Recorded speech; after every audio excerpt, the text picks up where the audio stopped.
The Chinese community in Syria on Sunday donated relief supplies to the Syrian people after the country was rocked by twin massive earthquakes. The Syrian Arab Red Crescent received humanitarian aid during a ceremony in Syria's capital, Damascus. The aid included infant formulas, winter clothes, and medical supplies. هذا تعبير عن مشاعره الخاصة والمتميزة والودية تجاه الشعب السوري. أعتقد هذه مجرد بداية. هناك مزيد من الدفعات من المساعدات الإنسانية العاجل من الصين ستأتي إلى سوريا.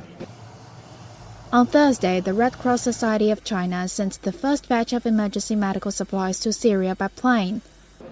More than 33,000 people have been killed so far after two strong earthquakes hit Syria and Turkey.